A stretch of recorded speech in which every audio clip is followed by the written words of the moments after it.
First thing we'll do, shut the fuel off, pull the filter cover off, as well as the filter. This filter is still good, but we will replace it anyways because I've got another one to stick in here. No big deal. And then we'll pull off the recoil, kind of move the gas tank out of the way. One of these is seized in here, so I'll have to address that.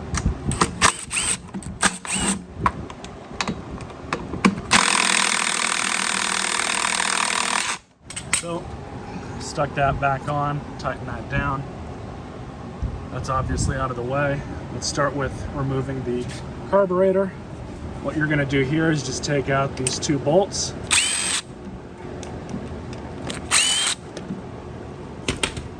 Keep in mind, a lot of stuff here is sandwiched together. So we're just gonna pull this bolt out, and then you have this PCB line to pull off to get that out of the way, as well as this. If you want, if stuff falls off, you can always just kind of loosely place it back on, just like that. But just remember where everything goes. This gasket goes here just like this.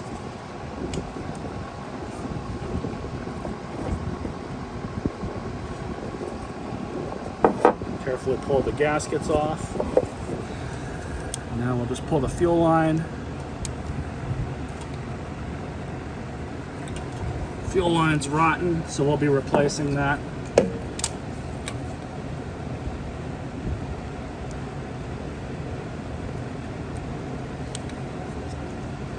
Take the linkage off. All right, so we're gonna clean the carburetor out.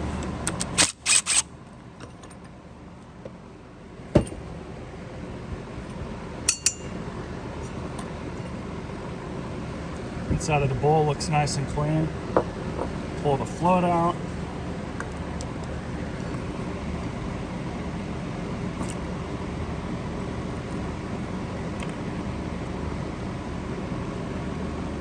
And of course the needle.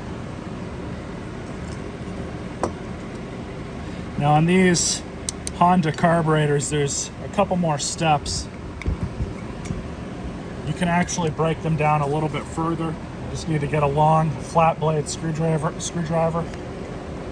stick that in there, and make sure that jet is rotating out.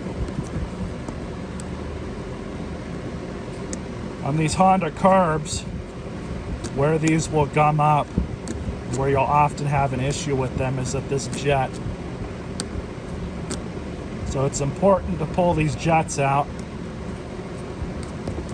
and have a look at them when you go through the trouble of taking a carburetor apart.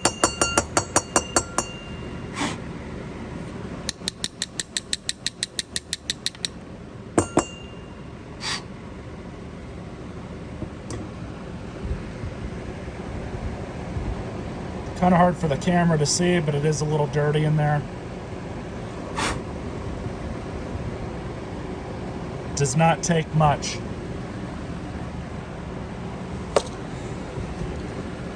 A piece of 20 thousandths wire, something really small.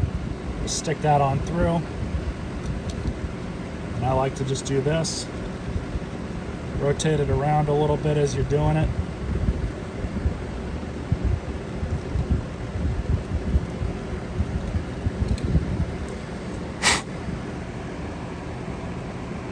See how much of a difference that made? Like I said, it doesn't take much with these for them to get a little bit of debris in them and start running funny.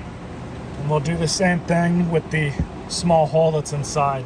With that, we can get away with using a welding tip cleaner. Find these at Harbor Freight.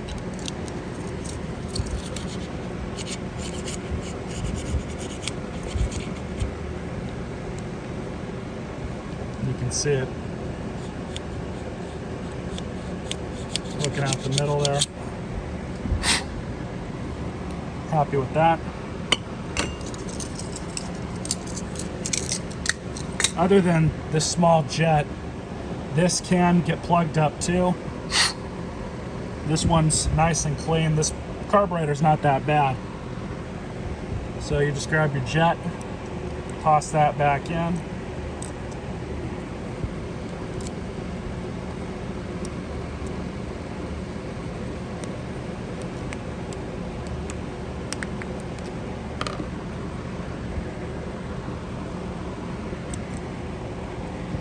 And you just inspect everything. This is all good. Grab your needle.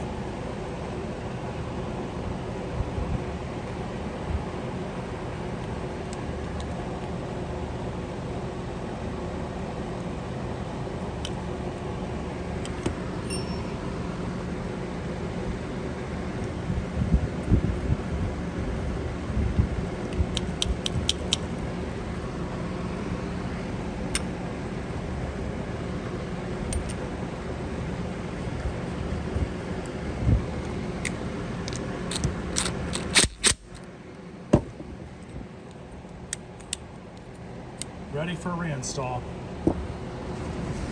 So this fuel line is new. We're just gonna grab everything. Remember, this all has to be sandwiched back together.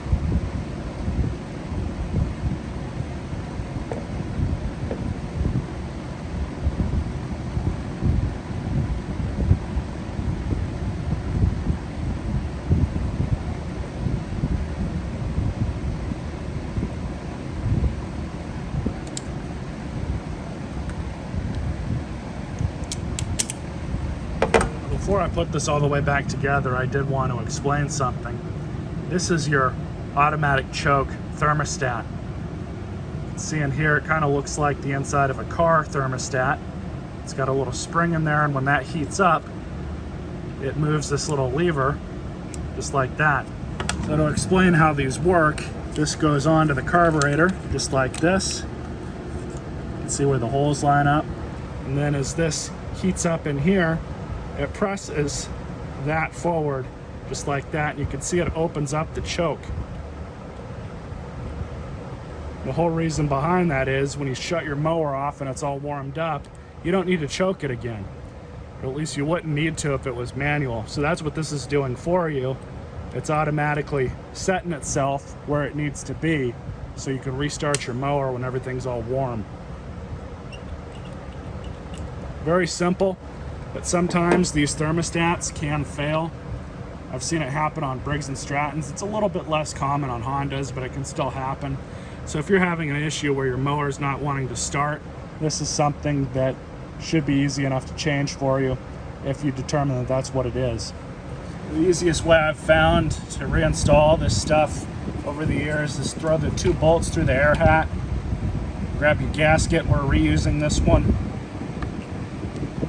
Just throw it on over. Put the 2 bolts through the carburetor.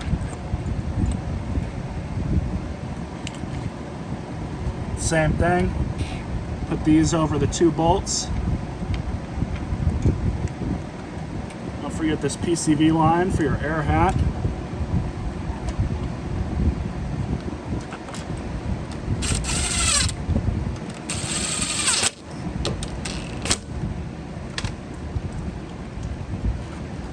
You just make sure all your linkages work properly.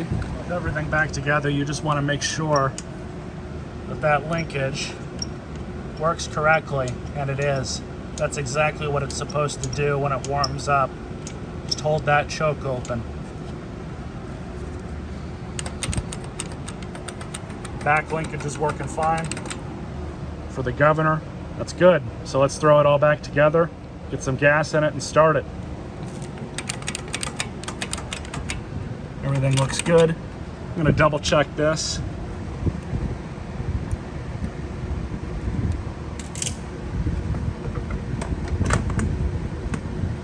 Now to stop these studs from seizing into the cover like they did, which I fixed, just doing these by hand with this. Brand new air filter.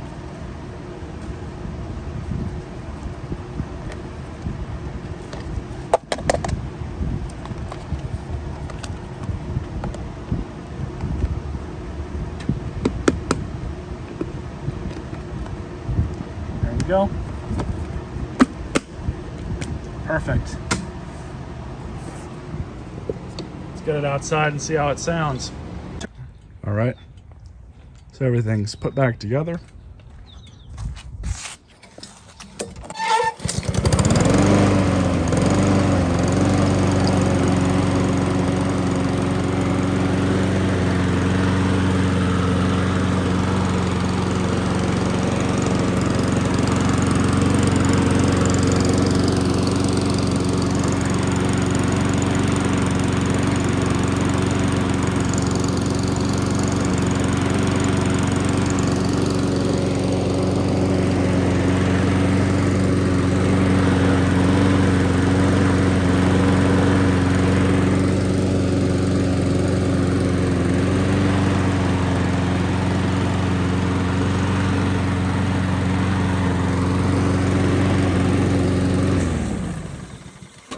Runs good now.